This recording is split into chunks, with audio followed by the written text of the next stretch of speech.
Kementerian Pendidikan, Kebudayaan, Riset, dan Teknologi menargetkan lembaga pendidikan yang baru naik menjadi universitas di Kota Bukit Tinggi menjadi kampus unggul berkelas dunia.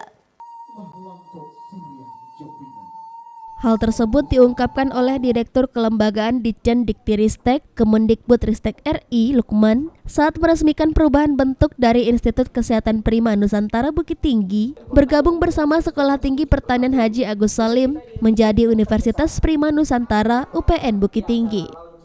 Mewakili kementerian, Lukman menargetkan UPN Bukit Tinggi menjadi kampus unggul dan berkelas dunia. UPN Bukit Tinggi sendiri diketahui memiliki 13 program studi unggulan, salah satunya Prodi S2 Keperawatan yang merupakan satu-satunya di wilayah Sumatera. Kepada rektornya, Dirjen Lukman berpesan agar UPN Bukit Tinggi harus memenuhi standar nasional pendidikan tinggi, melaksanakan sistem penjaminan mutu internal, dan melaporkan seluruh kegiatan pembelajaran kepada Menteri melalui PDDikti dan diawasi secara berkala. Sementara penggabungan atau proses merger perguruan-perguruan tinggi swasta (PTS) bukanlah proses jual beli pendidikan tinggi. Ditegaskan Lukman karena saat ini ada kesalahan cara pandang di lapangan yang menganggap proses merger adalah jual beli pendidikan tinggi. Kepada perguruan tinggi yang hanya mempunyai selembar izin, tidak beraktivitas dan sudah tidak sehat, kemudian diperjualbelikan, Lukman mengingatkan Kemendikbudristek mempunyai regulasi yang bisa mencabut izin operasional perguruan tinggi yang sudah tidak aktif.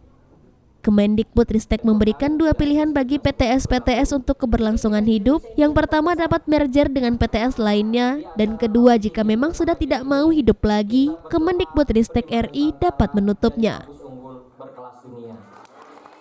Berharap 5 tahun yang akan datang, Prima Nusantara sudah bisa menjadi kampus yang unggul dan berkelas dunia, sehingga membantu pemerintah meningkatkan angka partisipasi pendidikan tinggi dengan meningkatkan akses untuk mahasiswa bisa berkuliah di Universitas Prima Nusantara.